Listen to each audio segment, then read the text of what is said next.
Good morning. I think it's morning. My watch is somewhere, I don't know where it is. Don't know where it's gone. Anyway, I've had a haircut and I forgot I'm going to spout on about this place. I've been going to this place. I can't find the card. I had the card yesterday. It was in my pocket, but it's missing too. Anyway, I go to the cutting company. Now you might say, well, I better not go there then, because I go there. No, just joking. But I've been going to the cutting company for a very long time now, and I go there only every so often, because I try to. So today, the cutting company in Christchurch is the cutting company for haircuts, and they don't seem to put their prices up and that sort of thing, and they do a good job in my opinion. And so it costs me $20 to get my hair cut, and it's a really pleasant place to go to, and they're in Hills Road, and I've been told I'm allowed to say this on the net. So anyway, that's that. So I've had my hair cut, so I hope you like it.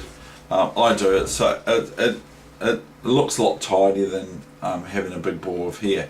But the thing is it's on my PC I see the time's 11:54 AM. It's the 8th of June 2017, and very nice weather out in Christchurch again today.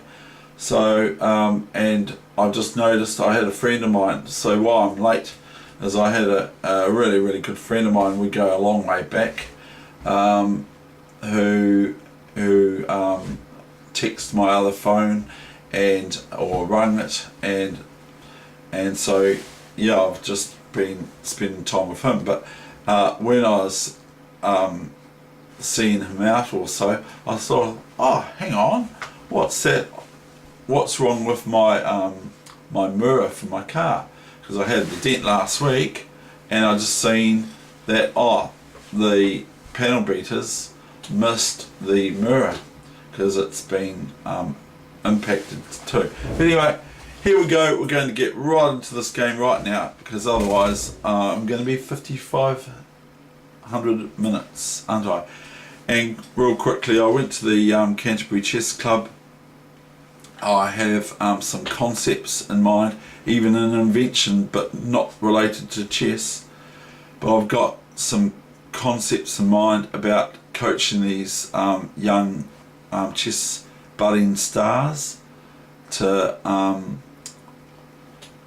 beat the Auckland Academy chess team from the juniors and all that sort of thing.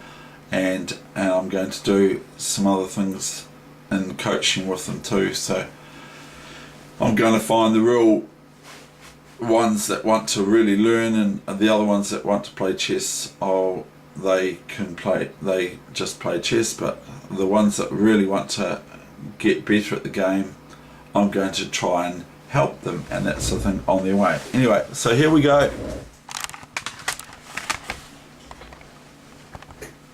Oh, hang on, that's where my watch has gone. Oh, you're still, Kiwi, you're still in holiday sunshine mode. I know, it's very sunny outside. Look.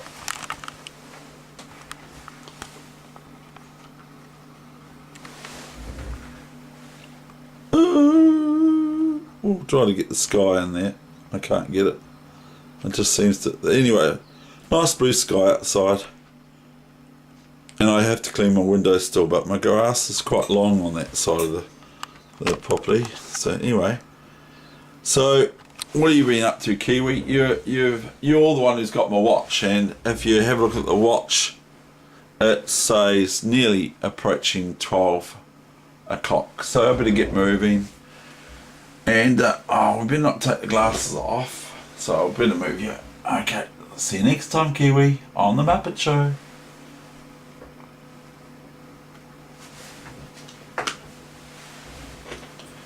So he's still in holiday mode, eh? I really enjoyed coaching the juniors last night at the Canterbury Chess Club. and but the thing is I showed them the game, the Scotch that I showed the other day, and I was missing an action, the knight on c6, which made the whole thing look a bit silly, because the knight was still on b8, and I noticed that that was the issue with trying to show it on the demonstration board. So I actually think that I'm going to just sit down with them with the chessboard in front of me and not have them play chess and all that sort of thing while I'm coaching them and that sort of thing, just so I get them to concentrate as Magnus Carlsen teaches me he does. Anyway, here we go with this game today, and it's Dorborn versus Mackenzie. Gyurko Piano, or however it's pronounced, Gulko Piano, Brilliancy Prize, 1897. Okay, so 106 years ago. 123 years ago. Sorry, 123 years ago. Oh, hold on. No, it's not.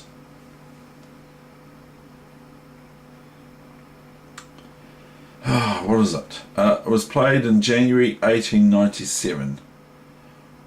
So that would mean it's 110 years, 120 years ago. Sorry, 120 years ago at Craigside Tournament. Craigside Tournament. So Dorborn, D-A-W-B-O-R-N, is playing Mackenzie, M-A-C-K-E-N-Z-I-E. And this was the Brilliancy Prize for this game. I haven't looked at it yet, and I don't know when I looked at it because it doesn't show that up in my book. So this might be the first time I'm ever looking at it as well. Maybe it might be something you've seen before. Repetitiveness is not a bad thing.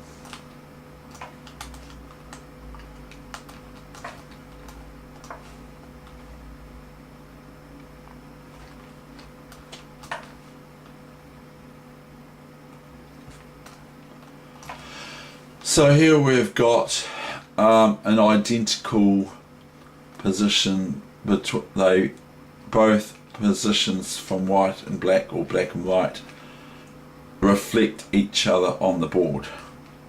Knight, knight, knight, knight, bishop, bishop, pawn, pawn, pawn, pawn, that sort of thing. Okay.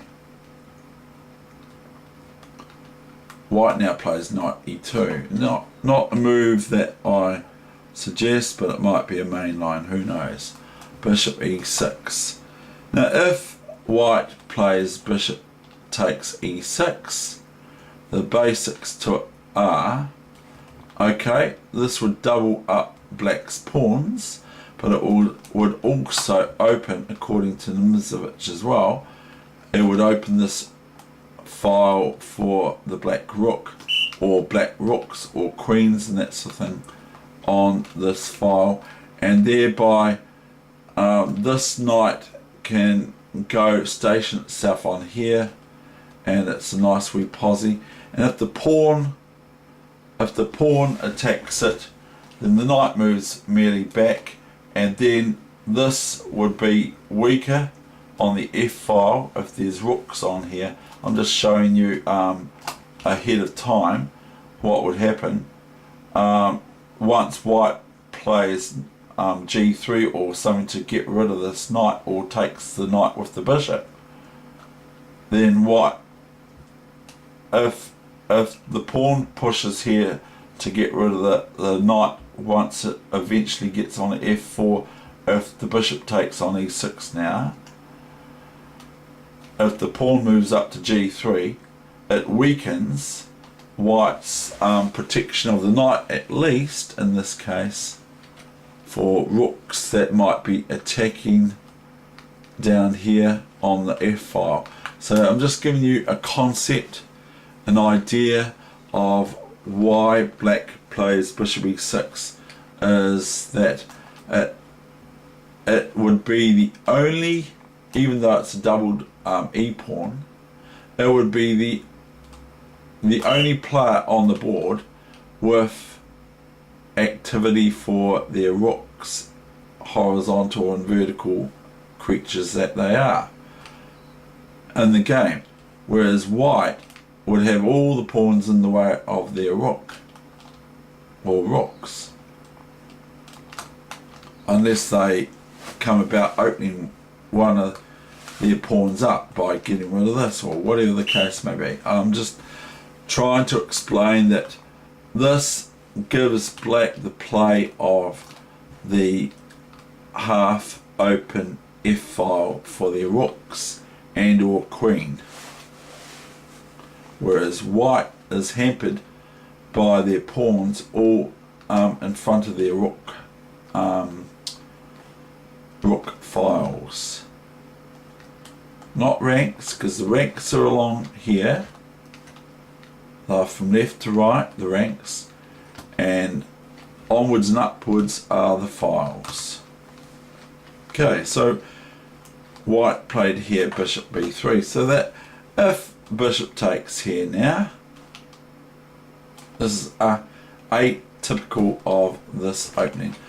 If bishop b3, then white could then play a b3, and then they have an open file somewhat for their queen's rook initially, half open file.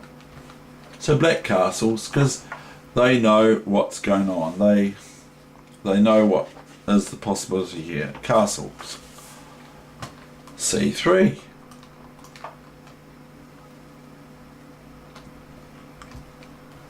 queen e7, knight g3. So white's made 3 moves here with this knight, from here to here to here. And I'm not going to go on about it any more than just saying that they've just informed that they've made 3 moves with this knight that now has presented itself on the king's side. From the queen's side, even though it's a little bit naughty, from the queen's side the knight is now on the king's side, and it's positioned to maybe have an eye on this square here for their knight and other things too, and maybe this.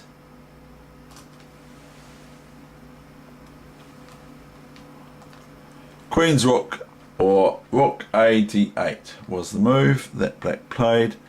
Now white continues with another new developing move. This one wasn't, from here to here to here.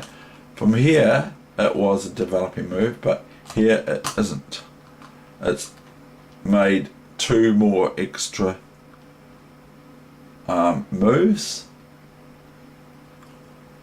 but white has just moved their queen to e2, which is developing their queen. Now black plays d5, and white ignores it.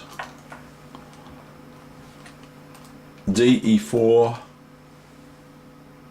de4. So if bishop takes here, that's okay, because what happens here is this is a nice position for the knight, as you may appreciate. And if white is met with black trying to prevent them going into g6, then white has, among other things, bishop here, or even bishop here, and pawn here and here, and this is sort of like a wee bit of planning. And this knight has to be defended by the queen. So bishop here, then white could be met by this, and the computer says that black's threatening queen b3, but they're not, are they? Because there's no threat. If the queen takes the pawn here, it's just merely bishop takes, and my friend would say to me, well, why tell me or show me the basics? That's obvious that black cannot play that sort of stuff. And guess what? That's what. Hold on. No, they didn't. Black didn't play bishop e6 takes b3, like I just showed you, because it weakens that. But they did actually play this g6. New mainline computer, you should know that. So now we've got this move. You see, this is the main line. Sorry, bishop g5. Now the queen's not going anywhere, is it? Well, it can. But if it does, then just merely bishop takes knight. Pretty cool, eh?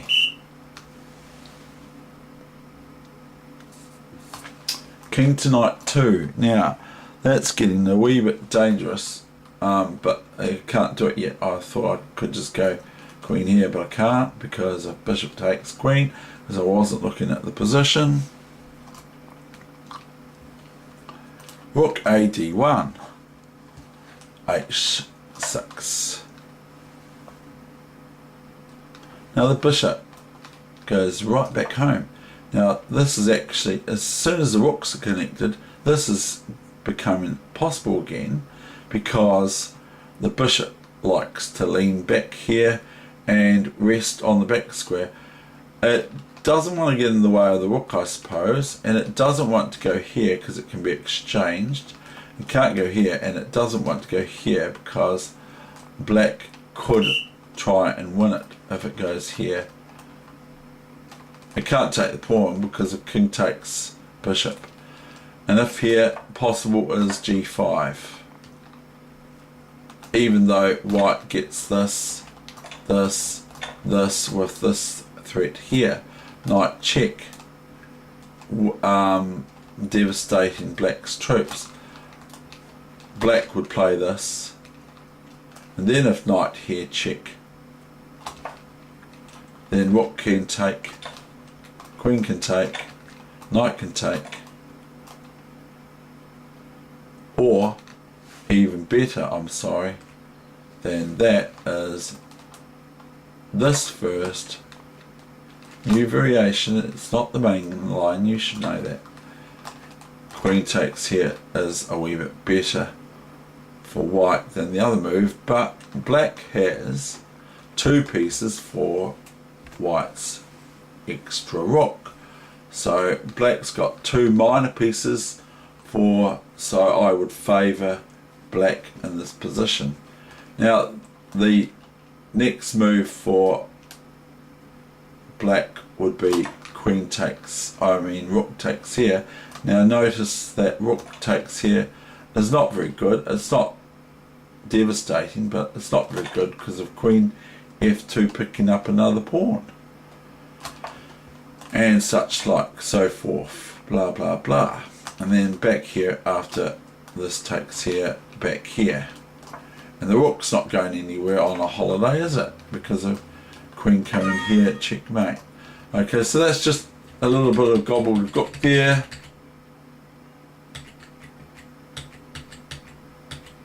We're going right back to h6, and now white goes the main line of before, bishop c1. So the bishop's quite okay to move it back to its original starting initiation square in this case, because the rook is now connected with the other rook on the back rank, and the bishop is not in the way of the rook here. If it was here, it would be, and if it's here, it would be, and if it's here, it wouldn't possibly be. But because it's here, you can move your bishop back here. But I'm not saying that it's great to do it, but I'm saying that games follow that sort of way, like people like Karpov and what's his name now? He draws a lot of games, but I'm not sure, I can't remember his name. I will as soon as I finish the video. Bishop b3, a b3, Pretty simple stuff at the moment, isn't it? Queen e6. Now white is threatened with queen b3 if they want to look out for it. Whether they do or not is another question, and they do. They go b4, like b4, but they're doing it again. Now bishop goes back to b6. If it goes back here or here, that's okay, but it goes back here to b6.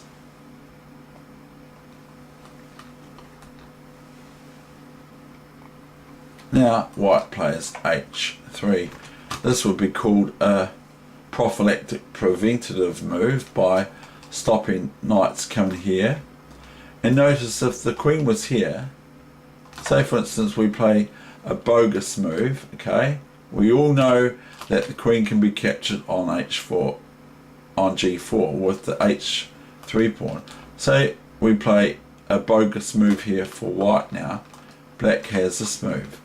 Because as you can see, this is just a fantasy line, as you can see the queen cannot be captured by the pawn on f2 because of the bishop on b6 presenting itself to the white king on g1, saying if you do that I take you off the board, but it's still illegal for the computer for me to play that. So we're just giving you a wee little insight on if the queen is around here, which it's not very possible for the queen to be here at this stage, but if it was sitting on here and there was no black pawn on g6, then this move for black is possible, or a threat, where the pawn is pinned by the bishop on b6 to check. If it was a queen on g1 and not a king, a white queen on g1 and not a white king, then queen g3 is possible, but then white would have fg3 taking back, and then bishop g1 taking the queen, and something taking the bishop on g1 back. Either the knight or the rook, or maybe the king might be sitting on here, or it might be check or whatever, I don't know. But if it's sitting on here, the king can take here, can't it? And so if the queen's here, the white queen, then black would not have queen g3 if this is a queen, and the king's here, the white king, because of king takes.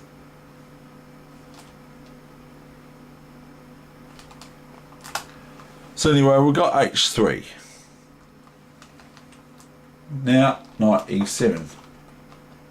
New main line, you should know the computer. Knight e7. And now the king does go to h2. Sometimes I think I've seen this just before. Pawn to c6. Or pawn to bishop 3, c6. Rook d3, asking this to happen.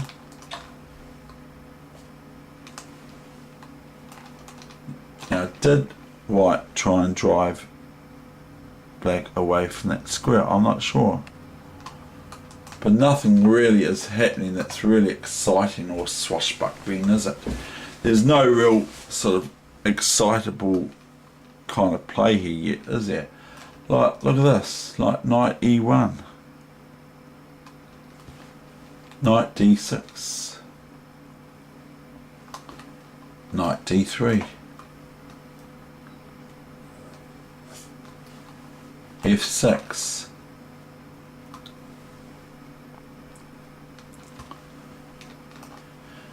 now comes f4, knight c4, fair enough. And this move, it was just singing to me. Just 2 seconds ago, this move was singing to me. I'm not saying that it's a great game, but I didn't see this because I haven't looked at it much. But rook takes pawn. Now white is taken on f5, the rook. So black's sort of taking the bait. But there are issues for black, namely knight here, the queen can come in, the queen can come here, check, the knight can go here, and then it's an instant win of this pawn with the rook, or probably the rook. So this is a pretty major threat, like knight check. Where does the king go?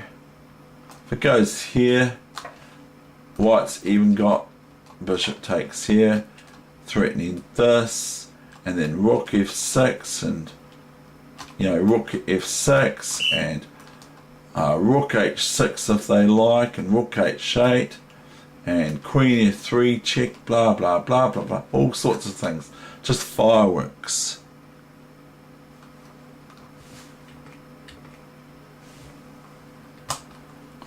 So anyway, knight takes f5.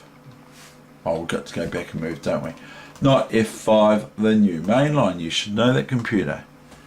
Are you okay over there? Do you want a bit of a cover for yourself? Are you pretty warm today, Kiwi? Oh, well, that's good. Okay. Yes, I'm okay. I'm okay. But like I said yesterday, I don't know what it talks like. I can't talk. Not like Teddy can, and Straussman. Teddy can talk, but Kiwi can't. Never heard a Kiwi talk in my life, ever.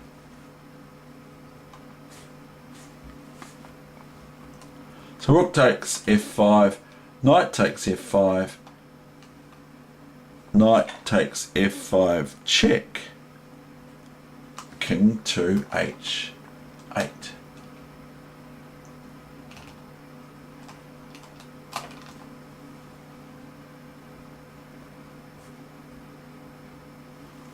Now comes white's queen into the action. Now notice that, okay, white can be met with rook d3, can't they?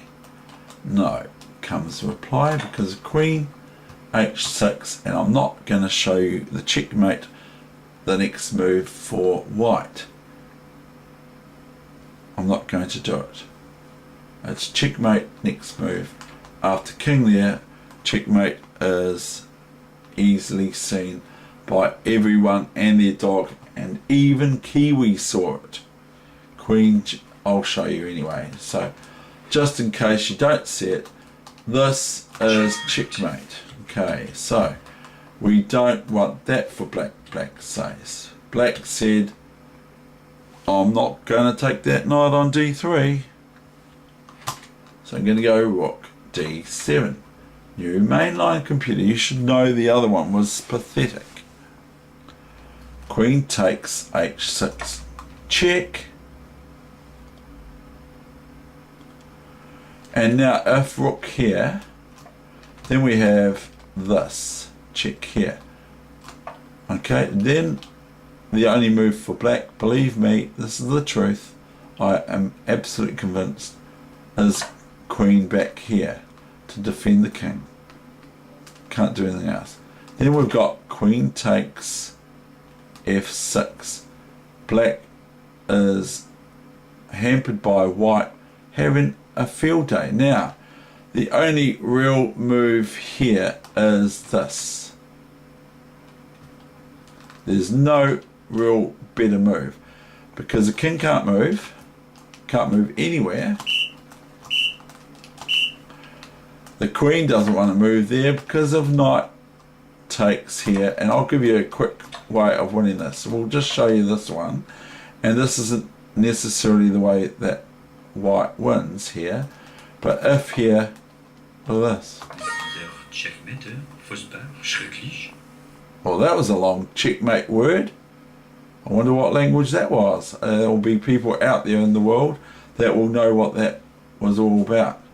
So black wouldn't be best to play that, they'd be best to play this, but it's a lost position for black here.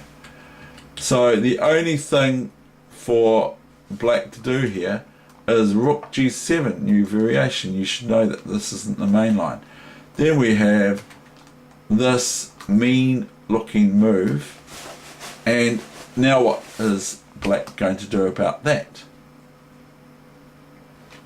Because the threat is just bishop g7 and queen and if queen takes g7, then queen g7 checkmate. Or if king h7, queen h6 checkmate. Okay, so if rook g7, white could just keep repeating moves if they so wish, or they can take this rook on g7, which is leading them off. And notice that after this move here, black cannot play rook g2 check and rook g1 check and queen g2 checkmate, or words to that effect, or even we will do a bogus move for black and a bogus move for white, and then we will go here, here, here, here. This is a checkmate I've just seen for you. Here, and there's no other move, trust me, than king takes h1, queen g1, checkmate. Okay, so they're just wee little theorems, or whatever you want to call them, for you to generate over the chessboard, to look like, to make them realize how good you are. Because we all know you're very, very good, and we all know that you want to keep this quiet, what I'm doing here for you. But other people are starting to learn about it. Every time I talk to people, I do spout on about it a bit, but every time I talk to people about chess on the internet, for what I would call free before, but because it's on YouTube, it's free anyway. But the thing is often people do not coach chess for free, so that's where I'm coming from. But I'm not going to get into the logistics of what I'm saying. All I'm saying is that you can learn off me at these sorts of ideas, or recall them in your memory of what you learnt when you were a younger chess player. No matter how old you are, when you're a younger chess player, you learnt these things. Now I've got to hurry up and finish this game. So, but what I'm saying, what I'm trying to say here is that it's I've lost my thread. What I'm trying to say here is other people in New Zealand are hearing about what I'm doing, and I'm hearing that they have people at their work that are really mad about chess in other parts of the country of New Zealand, and so they are telling their friends at work about what I'm doing here on YouTube. So anyway, we're going to go back to the actual main line. Okay, where white has just played queen h6 check. Now I have to find my bearings where I'm up to. I think I'm on that game, aren't I? Yes, I am. I think I am. Yes, I am. So we've got queen h6, and then black played king g8, because as previously mentioned, rook h7 doesn't suffice because it's deadly, and probably even better moves for white, but there are not than what I played. I think the best line is for black to play this move. Okay, new main line, king g8. You should know that, computer. Queen g6. Now rook g7 is obviously impossible. Not impossible, it can be played, but it's not a very good move because of queen g7 checkmate, as you can appreciate. King to h8. So So black's playing hardball here. So white plays to equal the task, bishop h6. Then comes this move, which I don't consider any sort of real defense or so at all. Bishop e3, bishop g7, check. Now, as you can appreciate, if rook takes bishop, then merely queen takes rook g7 is checkmate. So white is met with this move. And now note that white could play knight h6 here, check, and if the bishop could take, it would be checkmate, wouldn't it? If the bishop wasn't here, if it was blacked out, this is checkmate. So white has to be careful of that happening. So what they do after king g8 is bishop f6, check, king to f8, and again, to reiterate, this is no good, not because of this, but this is possible even in chess, because of this, this, but where are we now? White is lost, they're a piece down. So that's how easy it is to lose a one game if white gets careless.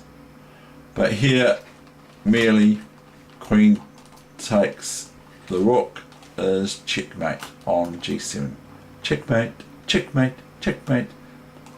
Not knight h6. So we'll just checkmate. That sounded English to me. Checkmate. Well, actually, well, the English would say it's like this, really. That's how the English would say it. Actually, or Harry Enfield would. So we've got bishop g7, check, king g8, bishop f6, check, king f8, okay, new main line. You should know that, computer. Then we've got, see, this pawn's gone away now, this black pawn's gone away now, hasn't it? So then we've got this check again. And see, white is now attacking a discovery check on the queen. So black goes king g8, but probably the best is this move. But then you have queen takes e6.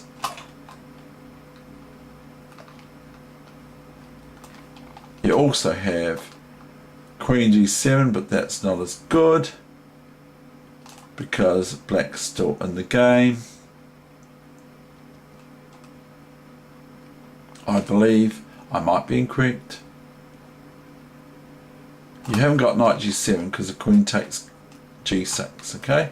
So white just plays that. So the end of the position is this.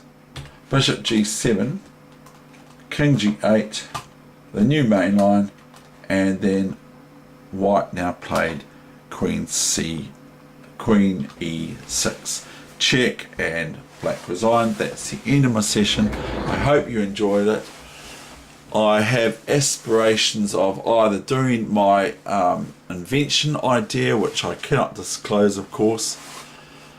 My friend reckons it's got some merit. Whether or not it would come to fruition or not is another story.